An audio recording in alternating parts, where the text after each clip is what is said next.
కవిత గారిది వ్యాఖ్యలు చూశారు కదా మీరు? కవిత గారు ఎమోషనల్ అవుతూ మాట్లాడడం, చివరి స్పీచ్ అంటుంది. సో, శక్తిలా మళ్ళీ తిరిగి వస్తా అంటున్నారు. ఏం చెప్తారు మీరు? ఇప్పుడు వాళ్ళ కుటుంబ సమస్యలండి. హ్మ్. ఇప్పుడు అడ్డగోలుగా సంపాదించారు. కాళేశ్వరం ప్రాజెక్ట్ అని, రీడిజైన్ అని, అదని ఇదని సంపాదించారు. వేల కోట్లు సంపాదించారు. వేల కోట్లు సంపాదించిన ఇంట్లో ఎక్కడ మనస్పర్ధాలు వస్తాయంటే పంపకాలలో ఆస్తి కోసం కాదంటుంది కదా ఆమె. ఆస్తి కోసమే ఆమె. మరి ఆస్తి కోసం క్లారిటీ అంటదా? ఇచ్చింది కదా ఈరోజు.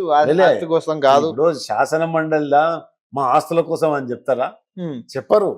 ఎందుకంటే దాన్ని దీన్ని రాజకీయంగా కాంగ్రెస్ పార్టీ వాడుకుంటుందని కూడా అసలు మాట్లాడుతున్నారు. ఒక్క మాట చెప్పాలి నా పవన్ గారు, అసలు కవిత గురించి కాంగ్రెస్ పార్టీ ఆలోచన చేస్తలేదు. హ్మ్. కవిత రాజకీయం గురించి మాకు ఆలోచన చేస్తుంది. హ్మ్. ఆమె మాకు ప్రత్యర్థి కాదు. మాకు ఏ రకంగా చూసినా కానీ మేము ఆమెను ఆ కౌంట్లనే తీసుకుంటలేము కదా.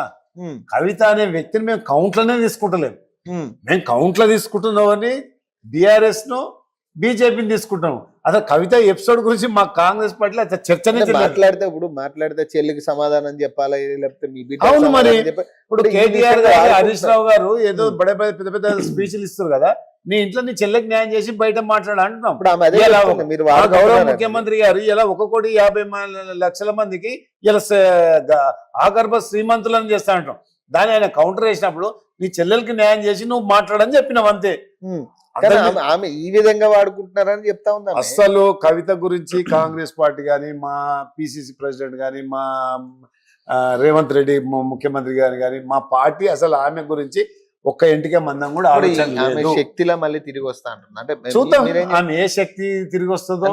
నెట్టుకు వస్తుందంట. ఎట్టి పరిస్థితుల్లో ఆమె రాజకీయము నేను చెప్పొద్దు. ఇక మేము ఎప్పుడు మాట్లాడతామంటే ఈ 3 సంవత్సరాలు ఇంకో 5 సంవత్సరాలు రేవంత్ రెడ్డి గారి నాయకత్వంలో ఎన్నికల కోసం ఇలా మున్సిపల్ సర్పంచ్లను గెలుచుకున్నాం. రేపు మున్సిపల్లను గెలుచుకుంటాం. తర్వాత గ్రేటర్ హైదరాబాద్ గెలుచుకుంటాం. 10 సంవత్సరాలు రేవంత్ రెడ్డి గారు ముఖ్యమంత్రిగా ఉంటారు.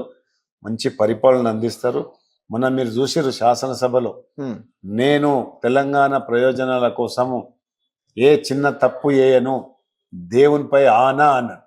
అంటే ఆయనకు ఇంటికి తీసుకుపోయేది ఏం లేదు, ఆయన వెల్ అండ్ గుడ్.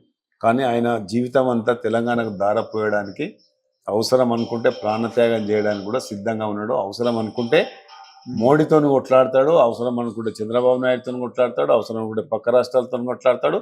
తెలంగాణ ప్రయోజనాల కోసం ఏ శక్తితోనైనా కొట్లాడడానికి సిద్ధంగా ఉందని మన